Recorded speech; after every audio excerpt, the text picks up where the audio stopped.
All right, good morning. What a morning it is to be a Splatoon fan. What a day it was to be a Splatoon fan yesterday too. Splatoon Raiders announcement, big patch announcement, patch that we're getting tonight for North America, by the way.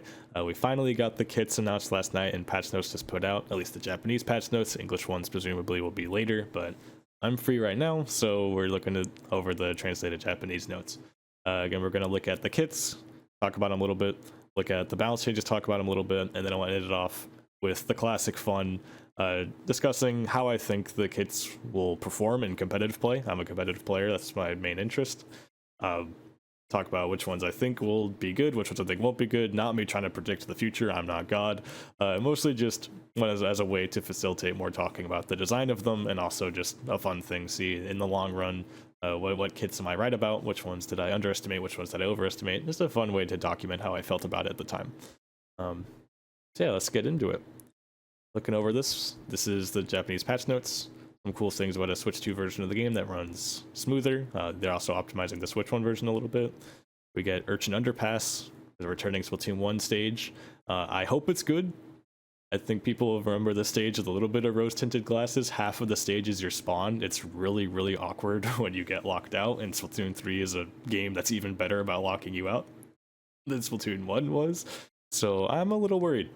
But definitely curious to try it, and hopefully my worries are, I'm too paranoid, hopefully. We'll see. Don't mind the weird translated names. Example, Sea Hares is not a new special, that's just Inkstorm, but weirdly translated. Both Google Translate scuffed this and also localization stuff compared to the Japanese. I'll quickly read through all these in case people haven't seen the kit announcements properly yet, so you know what these are and what to expect. So we have, this is Splash-O-Matic with Mist and Inkstorm. This is Splattershot Pro with Splat Bomb and Tenna missiles. Oh boy. This is Jet Sculpture with Burst Bomb and Triple Splashdown. This is H3 with Suction Bomb Triple Ink Strike. Rapid Blaster Pro with Suction Bomb Tacticooler. Carbon Roller with Fizzy Bomb Super Chumps. Paintbrush with Splash Ball Zuka. Charger and Splatter Scope with Sprinkler Crab Tank. Tri-Slosher with Splat Bomb Splatter Color Screen. Mini Splatling with Beacon Zuka. This is Dapple Doolies with Splat Bomb Killer Whale. Tenebrella with Mist and Super Chumps. Reflux with Torpedo Booyah Bomb. Wiper with Curling Bomb Zuka. That's from this is the Barazushi collection, so the first 15 kits, then the other 15 are Ember's brand. We have these ones I saw sooner, I need to remember. This is Aerospray. Aerospray with Burst Bomb Splatter Color Screen. We have Splattershot, it's normal Splattershot with, sorry, did I say Splat Bomb? This is Burst Bomb. Burst Bomb screen. Shot with Burst Bomb Kraken, which is wild. 96 cal Angle Shooter Tacticooler. L3 with Splat Bomb Inkjet. This is V Blaster, normal blaster, with Beacon Crab Tank. Dynamo with Point Sensor Killer Whale. Big Swig Roller with Torpedo Splashdown. This is Octobrush with Autobomb Kraken. This is Dreadringer with Curling Bomb Crab Tank. Hydrosplatling with Sprinkler Bubble. This is it's a Splattershot. This is Doolies. this is normal Doolies. Weird translate moment with Fizzy Bomb Bubble. This is Dooley Squelchers with Point Sensor Screen. Undercover Brella with Curling Bomb Killer Whale. Tri-Stringer with Line Marker or Angle Shooter Inkjet. And Stamper with Autobomb Booyah Bomb. Also, for confirmation, these have also been tweeted out, also in Japanese. The first half has been tweeted out in English. But these also been posted to Twitter in Japanese with a bit clearer of translations. So that's how we know even some of these weird ones, like I can say I know that's Dooley because we saw in that post that's Dooley. It's just easier to review them here than 15 separate tweets.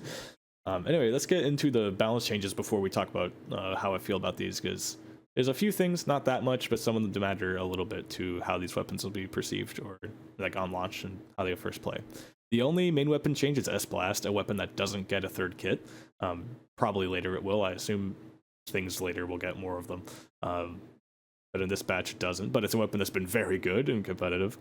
It has gotten more ink consumption. I believe it's in line with Range Blaster now, or pretty close to it. It's previously more ink efficient than Range Blaster, costs less. And it has 3 more frames or 1/20th of a second of end lag after you shoot, before you can move again, before you can throw a burst bomb, stuff like that. You'll be stuck still just a little bit longer after you shoot. I personally don't mind this at all. S-Blast is very frustrating to fight, mostly from the perspective that it feels like it can switch between its modes really freely and really fluidly without really giving itself away. Like in the way, for example, I think Flingza has different modes, but its vertical is really slow to start up and it gives you time to react. S-Blast doesn't really have something like that, so making it more punishing, I don't mind this at all. I think it's well deserved, and it's still a very strong weapon. I don't think it'll be disappearing anytime soon. It's just going to make it feel more approachable to fight, which is very healthy. I don't mind this at all. Toxic Mist is the only sub-weapon to get changed. A small change, I imagine, probably to help with some of the weapons that got it. Basically, instead of costing 60% of your ink tank, it's slightly reduced to 55, but in exchange, it also takes 5 more frames after using Mist before you can use it again. Like, before you recover ink, before you start recovering ink. It's what usually some people in the community call white ink, because you see on your ink tank, when you use a sub-weapon or your main weapon, you see like a white thing deplete down. That's showing how long until your ink recovers again. That's what this is. So 5% cheaper to throw a Mist, but for 5 more frames of white ink. So less ink cost, but longer penalty or like cooldown on your recovery. Basically making it a little bit easier to throw Mists when you're not at a full tank. Use it a bit more in fights actively. But then this change as well makes it where you can't just spam them. Which I think is a good call. Basically encouraging you to throw Mist and then go do something else, because if you just throw Mist and stand there, you're going to be standing there for quite a while with this cooldown, so it's better just to throw it and go fight, or follow up on it in some way, especially as against some of the Mist weapons introduced, like Tent, even though that thing probably won't be used too much, we'll get to it. Still a cool thought, and I think other existing Mist weapons also appreciate this. I don't mind it. Specials, there are 4 changes. 2 of them are about the same. Triple Ink Strike and Booyah Bomb both do a lot more damage to Crab Tank. Strike being 50% more, it already melted that thing, so 50% more is crazy. Pretty similar to Booyah Bomb, honestly. It didn't instantly delete Crab, but it was still pretty fast, and Crab can't really outrun the speed of the Booyah Bomb itself. So both of these specials are going to be very good at just, if you see a Crab, you pop these at him. That Crab is getting shredded at minimum, and maybe you're getting a kill on the Rider as well, but you're definitely checking Crab. And speaking of Crab, also we'll hop over this for a second, haha, no pun intended. Also, the direct hit from the cannon shot has been reduced to 50 instead of 60, so when you hit someone directly on the floor, like with that shot, so it combos the explosion and the direct, that's 80 damage instead of 90, basically make it to where that combo is less likely to just instantly delete someone, because it's pretty common that someone just passively has 10 damage taken and 90 is enough to finish them off, 20 a little less so. So this makes it, again, for someone to just instantly delete you with that shot, they probably need to hit another bullet on you first, or have a teammate hit you or something like that. I don't mind this. I don't think it's, I guess it's not breaking Crab or anything. Crab is still fine. It's just going to make it a little bit less annoying, because I definitely have had moments where someone pops Crab, insta hits me with the 90, and I just die, and I'm like, well, that kind of sucks. So again, a lot of changes that just feel like we're making things a bit more approachable, nothing crazy. I don't really expect crazy big balance changes this late in the game, so I do like what we're getting here. Also, probably the most interesting, or in terms of like most drastic, I'd say, Wavebreaker, 20% more health overall, and half damage from Splatanas. At long last, presumably, Wavebreaker isn't just getting immediately deleted by any Splatana that looks at it, and in general will also be a bit tankier overall against everything. Definitely appreciated, because Wavebreaker is definitely one of the rough things with it, is that sometimes it just gets broken before it even gets a wave off at all, especially against Splatanas, or most of the time you maybe get one off. Like you have to place it in really, really safe spots to make the special get all of its lifespan. So now it's going to be a little bit more lenient. People have to go a bit more out of their way to break it. Yeah, not anything insane, but like Wavebreaker will gladly take that. Other than that, there's some cool changes in terms of the anarchy powers stuff and all that, with weapon power stuff, cool things like that. You also are automatically assigned an alias in X rank, I think is what this means. Yeah, it says it hides your original player name and ID, but in game you'll be given a call sign. So I guess an alias. The game will auto generate some placeholder name for you. So people who play X rank and worry about being found or identified or whatever, and then someone being weird to you, or even just giving you attention you just didn't ask for. You just want to play the game, mind your own business. The game will basically do that for you now. You don't only have to worry about making a weird in-game name to conceal yourself when you want to play, or playing on alts like that. It's less often. You don't really need that because the game will basically hide you for everyone. And additionally, it says later down as well that you no longer appeared recently played on friend lists, or like on the Switch where you play someone in a lobby, you go to your recently played users and you could find someone. That won't show for X rank. So cool changes. With that said, we got these weapons to talk about. I'm gonna hop over to that tier list I was talking about as a nice medium to discuss them and give some of my thoughts. All right, here we go. Here's the weapons, the 15 from Barazushi and the 15 from Embers. And I've got some tiers here. Weapons I think will be just immediately good. Like kind of just people will play them right away. They'll find they're good right away. I expect them to perform well pretty consistently. Don't mind the ads. We got weapons I think are good but won't be figured out right away. It's going to take people some time to realize just how strong they are or how potent they are. We got ones for the one tricks, people who are specialists in certain weapons that are going to be very happy with the kits they have, but otherwise to people who don't know those weapons yet, they're going to be pretty hard to approach. The ones that aren't so great, so you're probably only the niche they occupy is mostly only relevant to people who specialize in that weapon or that class already. Things I have truly no clue to say on, we'll see whether or not anything goes here, and things I'm not a believer in, where I just don't see the vision. I don't tend to be nearly as critical as other comp people, so that being said, if I put something here, it's because I really don't see it, and I'm also still willing to, accept that I might be wrong about that. I don't expect to see too much here, though. I really like to hear things out. That being said, hope you remembered the kits. I'll say them each time we look at a new weapon. We're just going to start from the top here. Splash. This has, again, Toxic Mist and Inkstorm. I've heard very mixed reactions on this one. I personally put this here. I think it's if you are a shooter specialist, especially a splash specialist, or someone who really likes the weapon, you'll find times for this. This makes sense. People have sort of been calling this kit miniature C-Jet because it is. It's the same kit as Jet Sculpture, custom Jet Sculpture, and obviously on a shooter as well. It's inherently pretty good. Like, the main thing is just like Splash has two other insanely strong kits I think you're using most of the time, and the lack of that bomb will be felt sometimes because shooters tend to want those bombs the most. But Mist is definitely still useful. It has some map modes that it just outright cheeses, and this is definitely one of the strongest Storm weapons. The Storm is pretty underrepresented at the moment. There's not that many things that can build it quickly, and also most things that have it are backlines or kind of midlines. This is definitely, like, you have like Big Swig is kind of the main exception, and I like that, but most people don't. It's definitely going to be the first time we have something like this in Splatoon 3 for Storm. So it's definitely an interesting avenue for if some people want certain strategies or certain kits. This is probably a go-to if you want Mist or Storm and something that's easier to slot in. But overall, the other Splash kits are just so much to compete with. This one, Splat Bomb Missile. Wow. Trying to put the traumas of Splatoon 2 aside. If you spawned this in Splatoon 2, the things that would have happened, the ways the world would have burned. Missile isn't quite what it used to be. Pro is not quite what it used to be. But this is definitely a social experiment.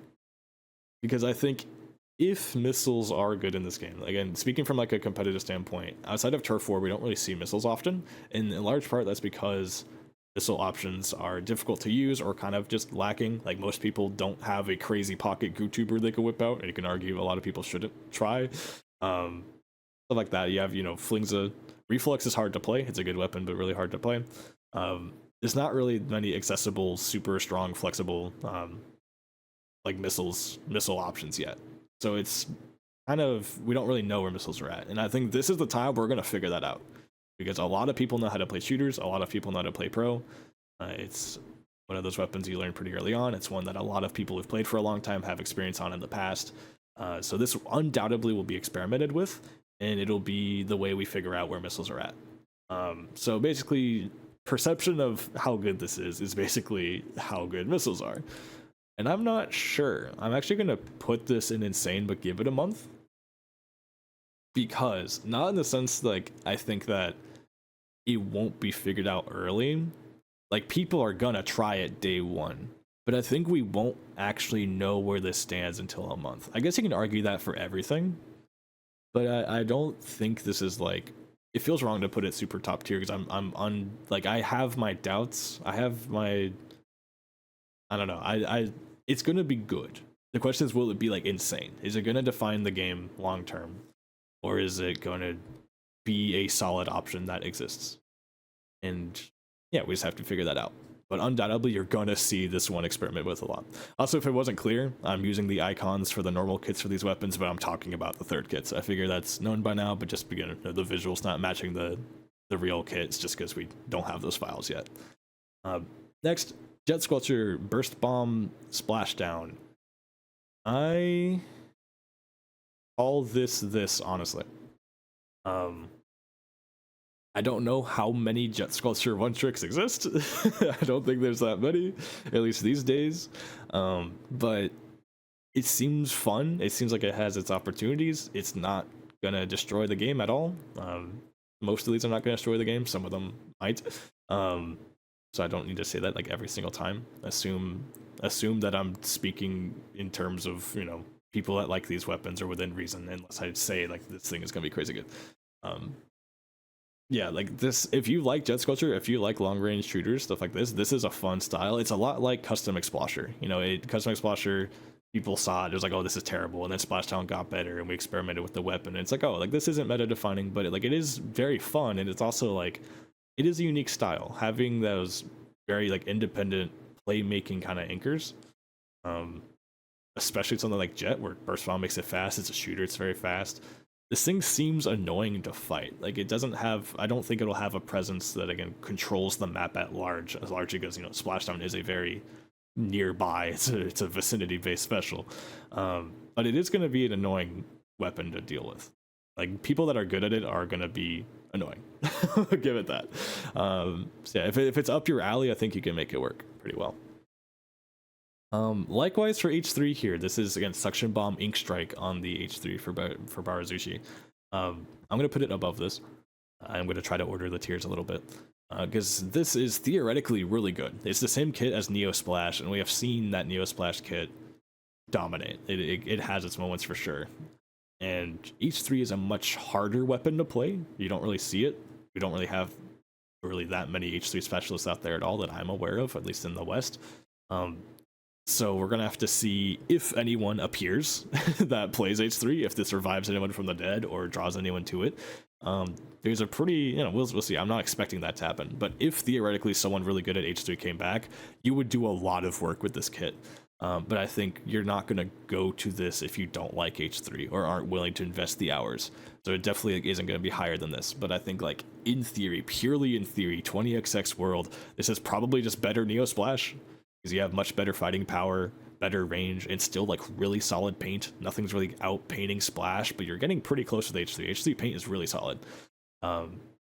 Yeah, like it's just in exchange, it's so much harder to achieve that potential with this weapon. So you have to really be invested in it. Oh boy. Rapid Pro with Suction Bomb Cooler. Need I say more? Another cooler option that's a backline. And a weapon that's traditionally used, a main weapon that's traditionally used as something to help counter other backlines, because it's so good at just poking them out, being annoying, outpacing them just a little bit, dislodging them with the main weapon, stuff like that. Pencil does not like that this thing exists. Obviously, Pencil outranges it, Pencil outpaints this, but in an actual context of a match, being on the other side of this thing, the main weapon and the cooler being in one package for something that is good at fighting other backlines and providing that cooler is going to be strong. No doubt about it. It's going to open a lot in terms of how you build comps to have, you know, more flexibility. You're taking basically two roles in one. that are currently, you either have like a pencil and some kind of front line or multiple front lines that are good at fighting it, um, or even edit. You want to have something else that's long range that helps deal with other edits, other pencils, um, be that S blast, range blast, slosher, stuff like that. Just AOE's that can chip it out, whatever it is. You're getting 2 of these in one. You can also still pair other chip damage things with rapid. It's usually good with that. Chip combos well with chip. Basically, it's all to say, again, comps are going to open up a lot with this thing around, especially with some strong support options coming in, as if we didn't already have enough really good support options. There's even more good ones coming in. Really cool things are going to happen with this. You're going to see it. I predict it's going to do pretty well. So, excited to see just how that goes. Gonna rank these 2 together because I don't know enough about Charger to tell them apart. It's completely preference. These are also, I'm gonna put this in a month actually. These are also really good though. Sprinkler, Crab Tank getting on more weapons is good. Charger's already plays in positions that Crab Tank is really strong. It's gonna be really seamless to pop it. The fact that Crab Tank can also tank damage for you is gonna help Charger be a bit more bold in its positioning, and also just have more ways to get out. If you're in a snipe position and you start getting Zuka'd or something, you just let the crab tank it and then go away. Stuff like that. It's gonna make this thing's gonna be really persistent. And Sprinkler's gonna help that too, and Sprinkler's also gonna help it get more crabs. This is gonna be really strong. The reason I would say give it a month is that I don't think we have a lot of like actually really strong one-shot Charger players at the moment.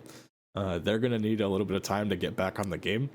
Or drop the pencil and remember how to play a one-shot Charger, but I do think when people remember how this weapon works again and just how good it is, that you're gonna see it. Like, you're gonna see it day 1. People are saying this looks really good, but I don't think you're gonna see the potential of it day 1 is what I mean. I think this is gonna take a little bit of time to set in just how much potential this has. Also, likewise with the Rapid Pro, this is another thing that Pencil is not happy to see exist. We have 2 other really good backlines now that can both do a lot to bother Pencil. Directly and indirectly in matches. So even more stuff to make that thing a little less popular. I don't think anyone's complaining.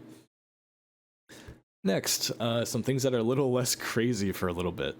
We got Carbon Roller with Fizzy Super Chump.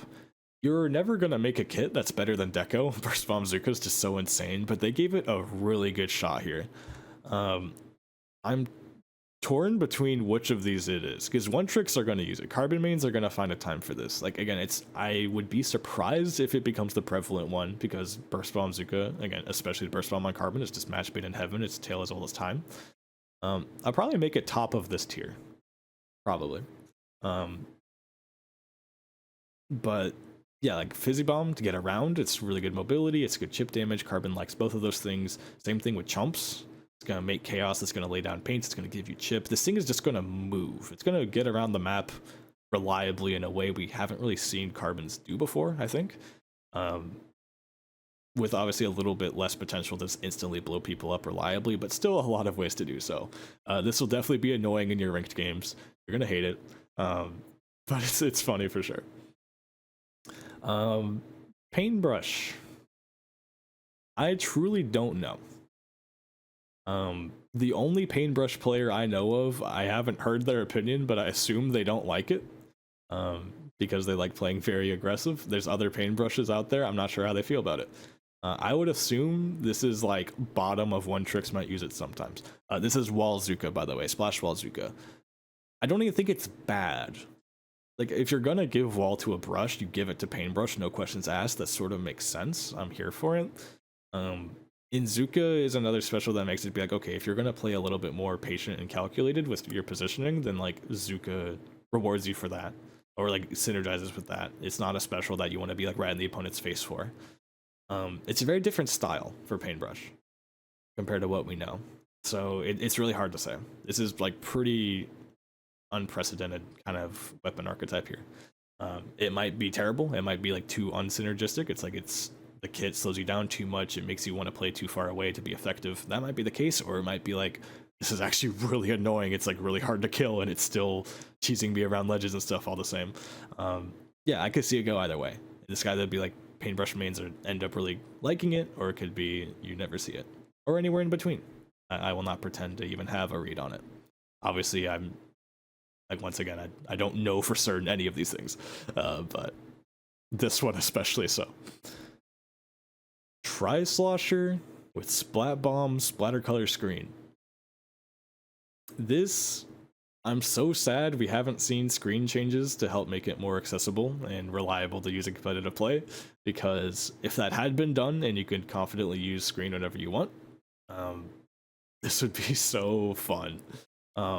Still, despite that, just speaking from a design gameplay perspective, still looking at it, I'm still a fan. I see what they're trying to do.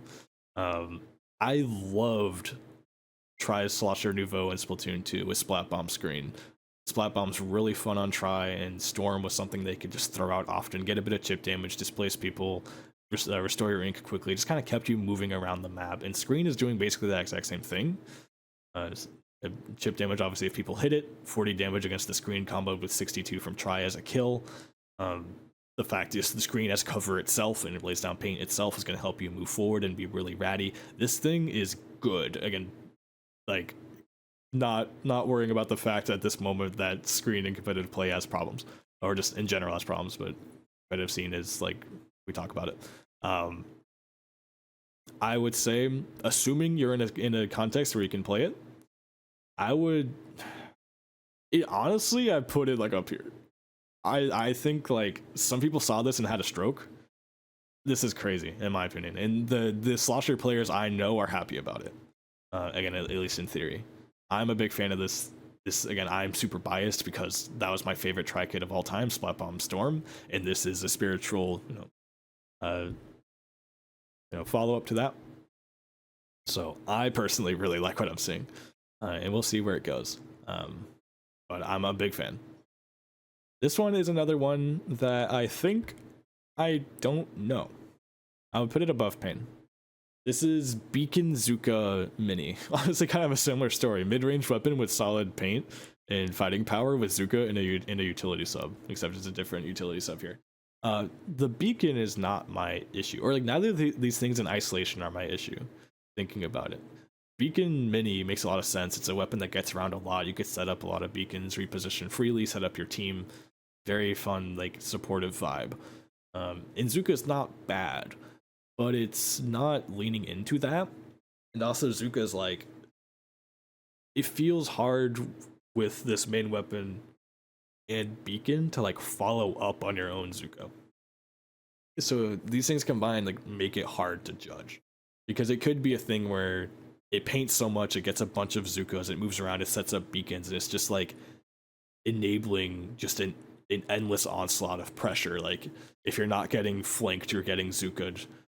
Like you're not getting flanked by it even, you're getting like, it's painting teammates forward, it's still like giving them jumps, stuff like that. It could be crazy, for all I know, or it could be kind of like a Wiper Deco situation where it's like nice main weapon with beacon and a seemingly strong special, but in practice it just doesn't synergize well enough. I could see it go either way. I'm definitely curious about this one. I've had a mini Splatling hyperfixation recently, so I'm definitely going to give it a try. I'm going to give all these a try, but especially going to give some good hours to this one and just see. But yeah, it could go either way, truly, to me. Next, Dapples. I think in principle, I can't put Dapple outside of one trick because it's just not a popular enough weapon. Like I feel like you're a Dapple player or you're not. You don't really see people flex Dapple, but damn is this good. Splat Bomb Killer Whale. This is a really strong offensive kit on a weapon that's really strong, and one that I know people have been like wanting to try. People just haven't vibed much with the Dapple kit so far, at least not everyone. I personally am a fan of them, but this is definitely a kit that's much more in that like mainstream sense. You got your Splat Bomb, you've got easy special to pop and just kind of go in with. It's the same kit as Ink Brush, and Vanilla Ink Brush definitely works for players that like it. Like brush players, I mean. When I played Brush at the start of the game, I loved that kit, and Dapple is, very similar to Ink Brush, very close range, very movement focused, wants to get in your face, and knowing that that kit served well for Ink Brush, I have no doubt it'll serve well here. And we'll just see how far it takes it, but for the time being, I know at least if nothing else, if you're a Dapple player, I imagine you like this. Yeah, fun one for sure. Next we got Tent. This, I don't know. This is Mist Super Chump. I think, here's the thing. I'm gonna put it at the bottom of this tier, and I know that's gonna like give people a stroke. no question it's not above this. And the question is it this or this?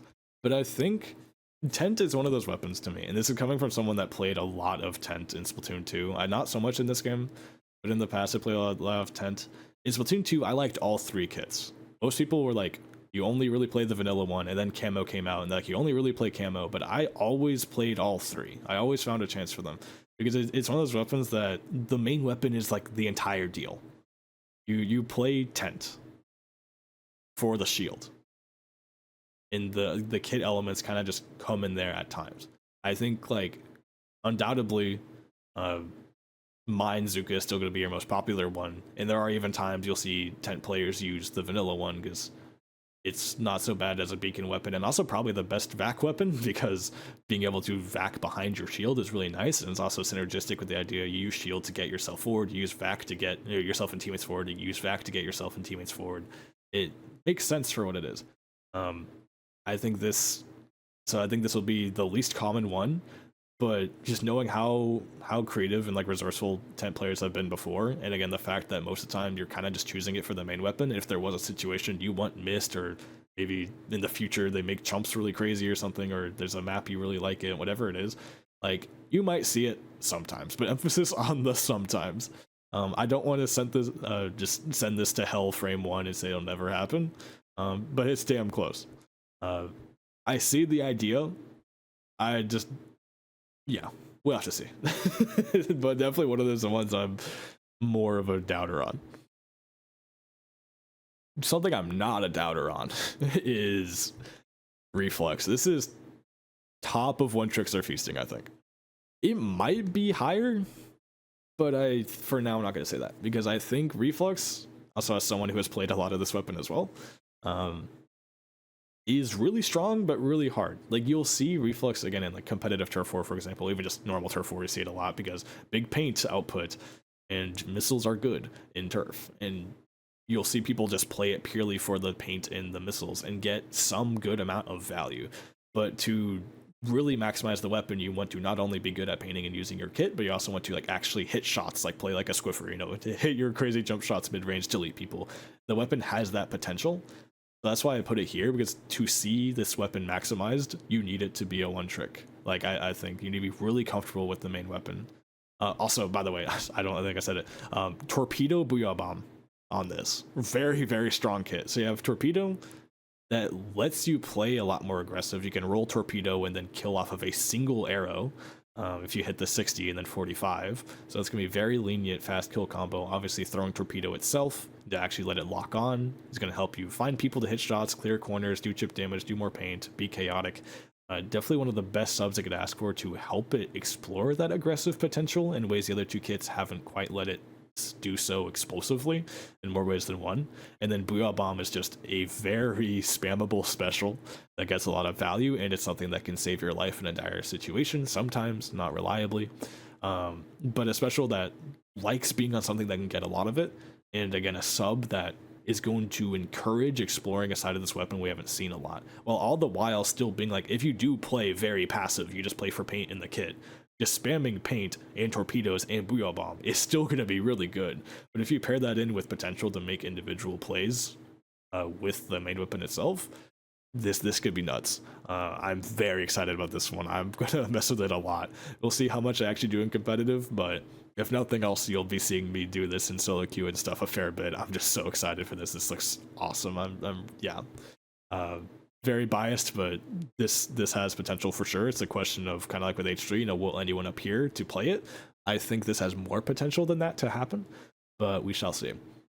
But like in theory, crazy support right here. Crazy, the potential is very high. To end on a bit again of a weird note, we have Wiper, which is Curling Bomb Zuka, another Zuka in curling. This to me goes in, I think I'll put it above 10, but it's still very low in one trick. Might use it sometimes. And this is me speaking as, I know I keep saying I play these weapons, I'm just getting lucky, trust me. I do also play a lot of weird weapons on and off though, but a Wiper is my most wind weapon stat wise. I have well over 1,000 wins with it in all sorts of settings. So I feel qualified to talk about it. I don't think this is beating Vanilla Wiper. I don't think you have a good chance of beating Vanilla Wiper, especially after Hammer's buffs. It's just that kit is so good for it. Torpedo is everything, and Hammer is like perfectly serviceable, and also like fits the tempo of Wiper really well, being something that wants to move around a lot, just get in and like, play off of the smallest of opportunities.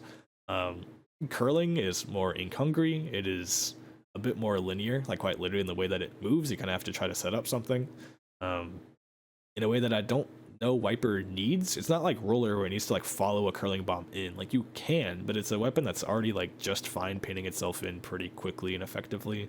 So it's not like a tool it was missing, but it's something it could use. You can also think of stuff like charging curling bomb to clear behind walls or under ledges, which is something Wiper does struggle with, but obviously taking that time to charge the curling exposes you and takes a while, which is sort of counterintuitive to Wiper's tempo. You can also even think of stuff like throw curling across the ground, like towards an enemy's exit that you want to engage and try to like slow them down to retreat so you can like catch up to them and stuff. And it's like that all kind of works, but it's nothing Torpedo wasn't already doing for you. Torpedo even paints your feet when you throw it, by the way. But you know, Torpedo is clearing ledges for you. Torpedo is causing chaos in someone you're fighting. Like it's nothing new to it. It works. I think it's kind of just extra steps, but not the worst thing. Just I'm not immediately seeing what curling gives it that it really needed. And it's like kind of feels like maybe they just wanted to be like follow curling in and then instantly up like one shot people up close like a Roller, but that's Roller's job. And then Zuka, again, it's a good special. You're never going to get Zuka and be like, damn, I got Zuka, that sucks. But it's not the most synergistic thing here either. Like, especially thinking Hammer, like, I kind of don't mind Hammer on Wiper because you pop it, you bonk someone close, you throw the hammer, then you're done. Like, Zuka is something you really commit to. The spacing is really precise. Like, you can't just pop it up close. You need to be in a good spot for it. And then you need to fire all 3 shots before you get your weapon back. And Wiper is something that really wants to be moving around, especially with a mobility sub. You could see it in a way of like this weapon will get to good angles for Zuka quickly and easily, and then be able to pop some effective Zukas because it's just going to find those positions, it'll get to them. And that might be what they were looking for. But again, it's a question of how realistic is that really? And we'll have to see. But right away, like I think if you're a Wiper player, you'll probably find some certain map mode or matchup that maybe you want to try this and like it. Like, I could think, for example, like, I never really liked playing V-Wiper on, like, Crab Leg. I feel like Zuka on Crab Leg is really nice. But, like, aside from that, I'm not sure. We'll have to see. But I wouldn't expect to see too much of this in competitive play. And that's the halfway point. Wow, I'm a yapper. We got Barazushi out of the way. Next, we got Embers. I'll try to be a little bit quicker. These are definitely some of the bigger ones. Well, actually, no, there's definitely some big ones coming up. To start though, Aerospray burst bomb screen. This is not one we need to talk about that much. I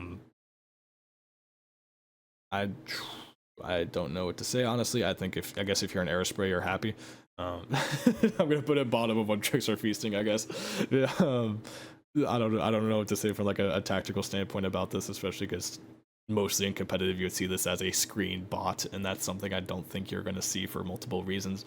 But like, if you like Aerospray, you're probably gonna have fun with the burst bomb and like find shenanigans with the screen. That's all I really have to say about it. Shot with burst bomb Kraken. Holy. I'm not gonna lie. This is one of these 2 top tiers. I think I want to call it. I think I want to put it bottom of insane, but give it a month. Because I think I overestimate, like, I like Kraken a lot. I overestimate how other people feel about it. Because I forget that a lot of people are very upset about Kraken. Like, they don't enjoy it. They don't think it's very strong. I think it's just because, 1, they kind of think about it wrong, but 2, it's the weapons that it's on. Kind of like a Inkstorm situation, where a lot of our Krakens are longer range stuff that kind of use it to survive, except for, like, Krak-On Roller. But Krak-On Roller is a roller that struggles to get in. That's not something a splatter shot with burst bomb is going to have. It's going to get a lot of Krakens. It's going to find its way around. It's going to be very fluid.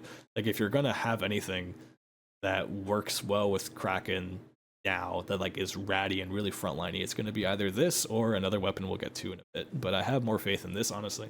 Get a splatter shot with burst bomb. It's very accessible.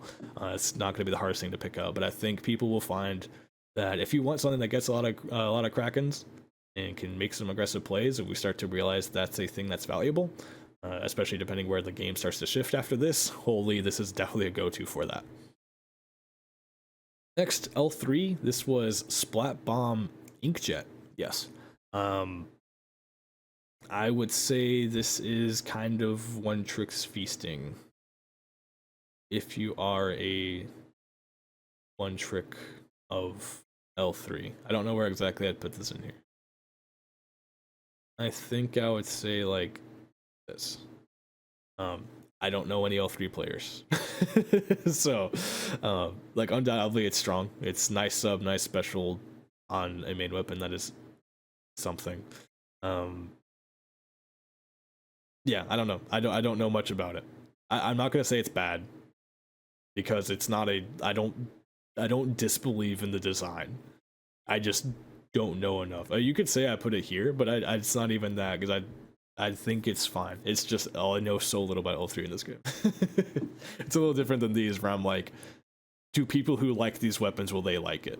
Whereas this is like, if you like L3, you're gonna like this. Is just who likes L3? I'm not sure. But if you do, let me know what you think. We'd genuinely like to hear about it. Oh boy. This is gonna be my hottest take, I think. This is top of insane, but give it a month. 96 gal with angle shooter cooler. Cooler 96 is gonna be very good. 96 paints a lot. It gets a lot of specials. This thing will get cooler. There's no doubt about it. And it's also a cooler that's a kind of weapon that we are missing. It's like the only thing that's a pretty high paint midline thing with cooler that like shoots bullets is edit, and edit is quite popular. But also edit is, again, a little harder to pick up than your average weapon. 96 is a shooter. A lot of people know how to play shooters. Like this thing will be accessible, and it will be, yeah, I think it will be seen, but not right away because people aren't that enthusiastic about 96. But I think the other thing is people hate angle shooter a lot. I'm biased, very biased for the sub. It's my favorite in the entire series, and I think it's undervalued. So I see angle shooter, and I'm excited. But especially with 96, this is a very slow and ink hungry shooter. The highest of both of those things in the class. It is the slowest firing, slowest strafing, and highest ink consuming thing in the class. So a cheap sub that paints your feet when you look down with it can help you move faster. And again, it's not very ink hungry, so it's very easy to throw these out and still have a lot of shots in the tank. Is very appreciated for 96. Obviously, the point sensor effect is like, it's fine. You're not like seething to have that, but it's like it's useful. But most importantly as well, like the mobility, as well as 96 does 62 damage on a shot. Marker does 40. This is a one-shot marker combo on a shooter. This is really funny. I have big faith in this. I think, again, people are going to see it right away and be like, oh, 96 cooler, that's cool, but like, do I actually want to play 96 and also EU marker? But I think give it a month, we're going to see some Japanese player go crazy with it, and we're going to be like, oh shit, that's broken.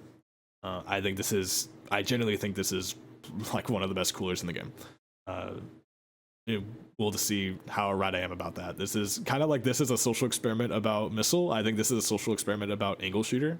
I think if anything will change the average public perception on angle shooter, it will be this gun. So if this does absolutely nothing, if this totally flops, then I'm on too much hopium. But I genuinely believe that is not the case. I think this weapon can prove it. Anyway, next. Blaster with Beacon Crab Tank,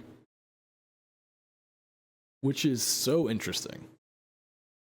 I think this is another that's super high up in one tricks or feasting. I'm gonna put it, it's definitely one of these top three. I don't know if it's fair to put it here or here. I think I would say, it's not that big of a deal. It's like, I think, I'm curious, I haven't seen Blaster player reactions to this yet. But I imagine no one's upset about Crab Tank. I don't need to say much more about Crab Tank. We've talked a fair bit about it already. Strong special. You're not very upset to get it. Beacon is the interesting part. Because for me, I see Beacon on this, and I think less so how Beacon plays on something like Dually Squelcher or Wiper, like stuff like that, Sploosh. I think more of how it plays on Dreadringer, like Dreadringer D. where you're really leaning into the fact that beacons reveal nearby opponents on the map, and that you're playing an AoE weapon that shoots around walls to deal damage to people that you see often. Kind of like, like we know information tools on Blaster are nice, like point sensor on custom blasters, honestly, pretty fun. So beacon being another way to gather information is going to be useful. And obviously, addition, you can still use beacons to jump around. Like you will always have that. But this is one of these weapons that's going to, like, if you think about it, if you are actively playing around it and checking your map often and placing beacons in spots that reveal like important areas, that's definitely another aspect that gives us another dimension to play around. So I think this is like a high skill ceiling, very creative blaster. Definitely one that's going to be harder to approach. I do think like you would play this as a one trick of blasters, otherwise you're probably going to other crab options, which we'll get to in a bit. But this is definitely good. Like I see it. It's creative. It's fun. I like it. Big fan.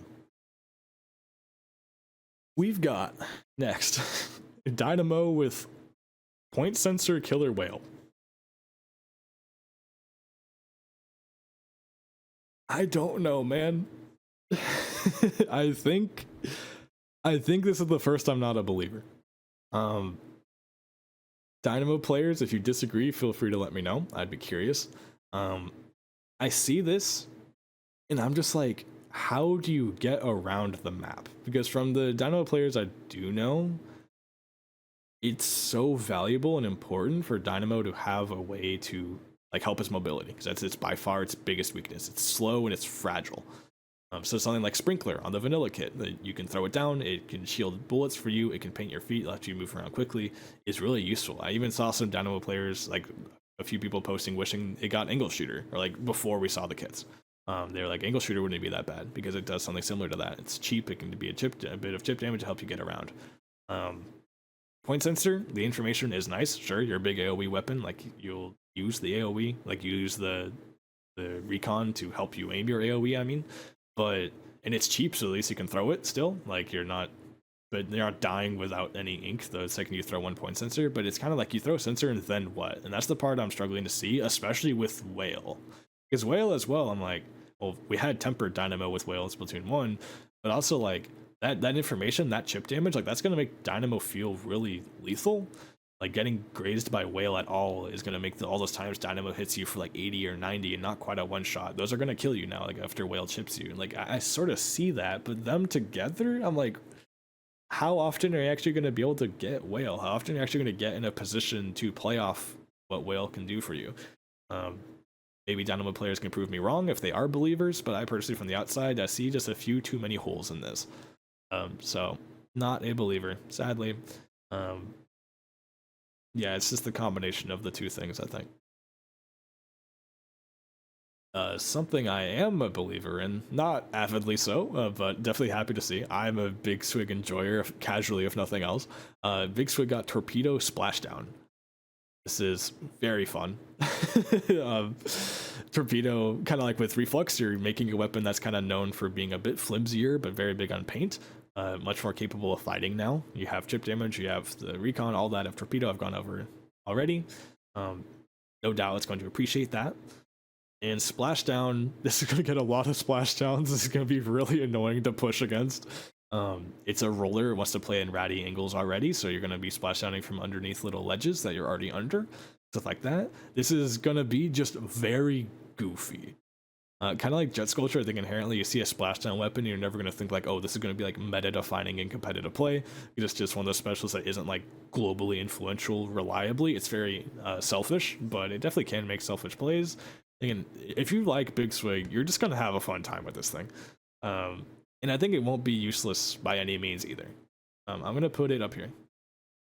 The top 4 of One Tricks are feasting. If you like Swig, I like Swig. You're going to have a hell of a good time with this, and it is even going to have some moments I think it's going to be strong. Maybe some people are very big, like big Swig believers. Maybe they'll even show me it deserves to be higher, but I think that might be a bit of a stretch, and even that's coming from me. But I think this is, again, it's going to be good. It's going to be serviceable, and it's going to be very fucking fun and annoying to fight against.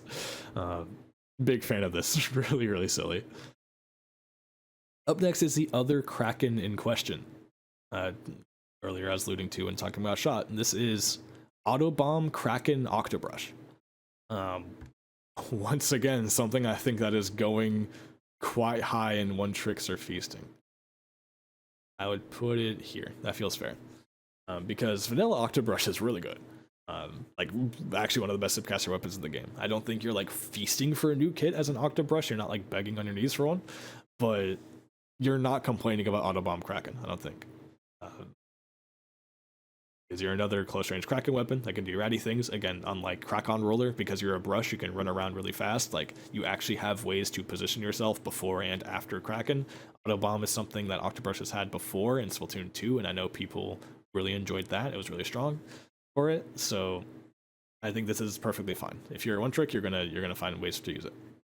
And I could maybe call it top of this. Maybe that's more fair, actually. Yeah, I think that is fair, actually, because like one tricks are feasting is kind of like the either it's I think going to be the new most popular kit of that weapon, or it's going to be one that's like a completely different expression. Because like Tri-Slosher Nouveau is going to be the quote unquote strongest always, probably, because Fizzy Bomb's so good for it and Cooler is cooler. But this enables a very different kind of Tri-Slosher than before. I think this is actually fair to say for this. But I definitely put it top of that. Oh boy. Curling Bomb Crab Tank Dreadringer. Chara got his wish. We got Crab Tank Dread. With a bomb, no less. Granted, Curling Bomb, but Dread is a ink-hungry, slow-moving slosher. A cheaper, be it slightly bomb than the other lethals, and one that helps you get around is not unappreciated. It's also a way that can paint a little bit more. You kind of chuck curling, it runs far away, paints for you more. That means more crab tanks, more paint output, things this thing was already very good at. So curling is serviceable and crab is oh dear god. I say this is strong day one. This is, people have been really wanting to see another Dread kit. People will try this. I think kind of like with everything, it's going to take some time to see the full potential of it. I think mainly with this weapon that'll involve people realizing Curling Bomb can be pressed, because I won't be surprised for like the first week of play that no one uses a Curling Bomb ever. I think Curling Bomb has some uses for this thing. Obviously, like I think you prefer the suction on vanilla, but god, is Crab Tank just such a step up for this weapon compared to Reef Slider. Yeah, it's this, you're gonna see it. You're gonna see it for sure. It's gonna be good. It's gonna be good. Hydra with Sprinkler Bubble. This is another one tricks or feasting, I think, like very highly actually. Bubble is what Hydra's been begging for since day one, because Hydra just struggles so much to stand there when there's so many long range things that laser you in this game. Sprinkler Bubble is exactly what it could ask for to try to help around that. You won't have Bubble all the time, obviously. It's still Hydra at the end of the day, so it's not like you're going to never die, but this is going to let Hydra stand there and contest things just a little longer, which is exactly what it wants, because it is the highest DPS weapon in the game with very long range. This thing is just a beam if it sets up. The issue is right now it never gets to set up.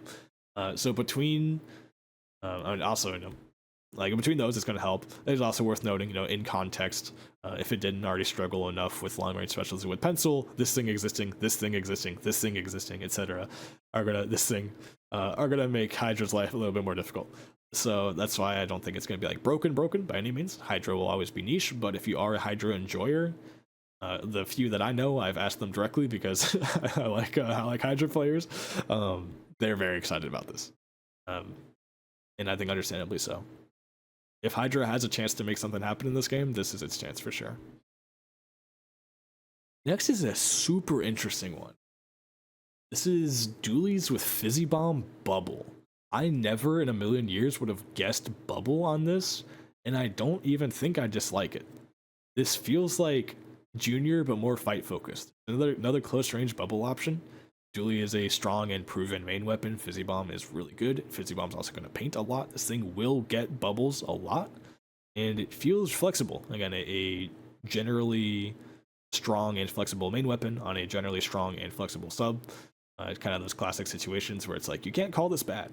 How good will it be? I'm not sure, but it's definitely got something going. I think this is like top of truly not sure, if I'm actually honest. because like I feel, yeah, I feel so unqualified to say anything else. But like I'm just so curious. But I think it by far has the most. Actually, I should say really no clue, but I believe, and we'll make another below it. Truly, really no clue, but I doubt. It's doing the. It's fine. Just to make a little bit of a distinction, because yeah, I believe in the dually. It's just how good will it be? I doubt these. It's just a matter of will they be never seen or sometimes seen. I think this will be seen. It's a matter of is it one tricks will use as a niche sometimes, or is it like actually end up breaking through up here? Completely no clue. Speaking of things that I don't believe in, this sadly, um, this has point sensor and screen. Again, screen issues already kind of a thing. Sensor is not even the problem here. If someone tells you that, they're lying. Point sensor on Dually Sculpture was completely fine in Splatoon 2. That kit became more played over time than the one with the bomb. Obviously, a big part of that was missiles, but it's more so the point that like Dually Sculpture doesn't throw that many subs to begin with. It wants it to be cheap. It wants it to be quick to use. Point sensor is both of those things. So long as it's paired with a really strong special, and I don't think screen is that. I don't think screen is like overall very strong. I think it has some applications, especially in certain niche compositions, but I don't think Dually Sculpture is that. I sort of see what they're going for with point sensor plus screen. You throw sensors through the screen, you mark people, you shoot through the screen while doing funny Dually Sculpture movement on the other side. Like I see the idea. I just don't think it works in execution. I would be surprised to see it. I think you're asking for too many things to go right. And overall, like I can't lie. Again, I don't like to be that doomer very often, but I do think this is a missed opportunity. I'm especially sad because the Twitter auto translate on this actually said Inkstorm at first. So I was like, it got Inkstorm back. That the storm sensor that's kind of sick. And then I was like, oh wait, no, it lied to me. It's screen. Yeah, one of the only two ones that I like don't really believe in. Undercover is next. Curling Bomb and Whale. Another case where I'm like, what is the curling doing? I'm not too sure, but Undercover with Whale is really hype if you're an undercover enjoyer. So I think that by default makes it like this. One Tricks might use it sometimes. I think it's like kind of the perfect encapsulation of this thing. Those few undercover warlords that exist in X rank, they're gonna cook something with this, and no one else will. But we're happy for them. The Ember's Bow, Ankle Shooter, and Inkjet. I think this is a very quick one tricks are feasting, pretty solidly so. People again don't believe in Ankle Shooter. I've already said I do. All the every aspect of Angle Shooter, I think Bow appreciates: mobility, chip damage, information, all of that. Every single part of that it likes. Inkjet is a chip damage aggressive special, something that the other kits are lacking. This is going to be a much more unhinged, free-flowing bow than the other two.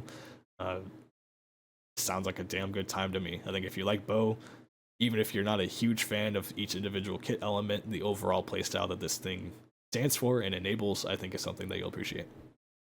And lastly, certainly not least, is Stamper with Auto Bomb, Booyah Bomb.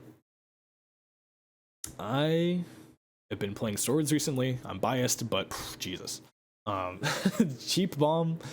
Again, one of like the overall the biggest weakness of the Splatana class is that it shoots straight. You know, oftentimes that's very nice. Your big hitboxes that shoot straight. You can, if you're aiming at someone, you can pretty much trust you're going to hit them, as long as you're getting the read on their movement, because you do have some travel time to account for. But again, barring that, like, that's very useful. But it also means you have no way to do fall off or chip around cover or anything like that. Like, shooters and other things can look up and then fall off around cover. Again, if you're slosher or blaster or stuff like that, other slower weapons that are aggressively focused, you have some kind of janky hitbox that Jesus trained for you. Splatanas don't do that. The closest you get is kind of the ledge cheese, kind of like rollers do, but that's sort of like a, I don't know if I'd fully count that as terrain cheese in the same way. It's not like a line of sight cutting thing fully in the same way. Auto Bomb gives you answers to those situations that you struggle with. Like when someone's just underneath you and you can't peek them to shoot down, or someone's behind a wall and you just don't want to swing it fully wide because it's too risky, but you want to flush them out. Autobomb is a pretty cheap, pretty reliable answer to those situations. I've been wanting a Splatana with Autobomb, and Stamper getting it, oh boy. And on top of that, Booyah Bomb, again, it's one of the specialists you can never complain about. And also kind of does similar things. Booyah Bomb, you can throw it out, you're going to clear space, you're going to paint, you're going to get yourself and teammates in. This just seems like a Splatana with a lot of potential to find opportunities and then keep going. A lot of continuity to this kit is like the normal kit. Burst Bomb, obviously insane. Zipcaster is easily one of the best Zipcaster weapons in the game.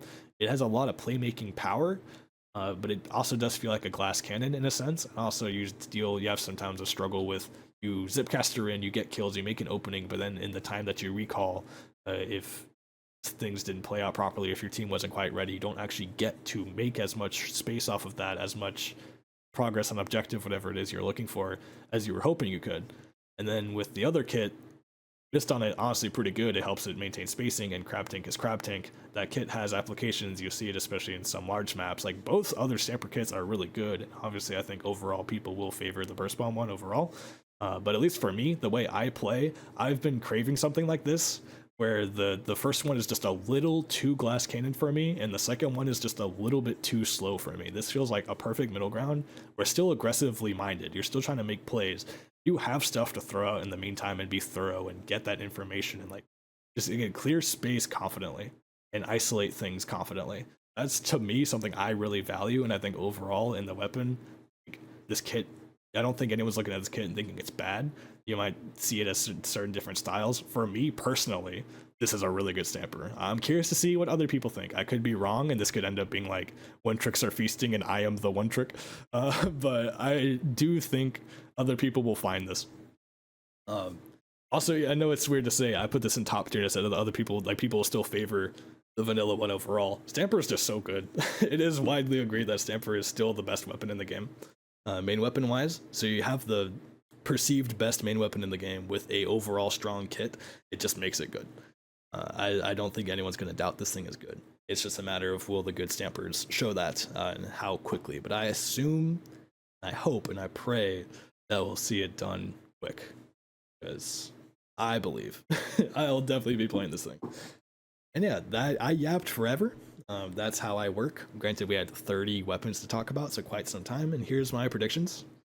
Again, the only two kits that I think are thoroughly rough, I'd be surprised to be disproven about this. Two that I truly don't know, but I assume won't be seen that much. I would say if I'm wrong, like I'm more inclined to believe I could be wrong about these than the bottom two. Dooley is so unorthodox, I truly don't know, but it's a combination of strong things that I think has potential to make it really far. I just don't even think it falls in any of these categories because of that. Like, I don't. And then as seen, these are ranked my takes. I think Rapid Pro, undoubtedly, you're seeing it day one. Dreadringer and Stamper, people have been wanting, or especially on Dread, people have been wanting a better kit on this. Stamper is seen as good, and it's a good kit. I think people are going to play this right away. These ones, give them time for people to learn them properly and figure out where they stand, but I think they're really strong, this entire kit. This entire tier, I mean. What tricks are feasting? If you like these weapons, I think you're not complaining at all. And this one down here, if you like these weapons, you're probably still favoring in another one of your kits, but you will, like, I believe you will find at least one map mode where you prefer this. Or matchup or situation. Yeah, again, big yap. That's my takes. Surprised if anyone lasted through all of that. But honestly, just kind of, in addition to sharing the passion and hype for the patch, I also just kind of do this for myself. I'd be curious to listen back, someday a year from now or something, and see just how right or wrong I was about all these. So, shall see. It is archival purpose if nothing else. But again, if you lasted through all this, hope you enjoyed it. Let me know your thoughts as well, because oh boy. And also coming tomorrow, or I guess tonight, we'll get the weapons and we'll get to actually play these for ourselves. Very exciting. Yeah. Have a good one.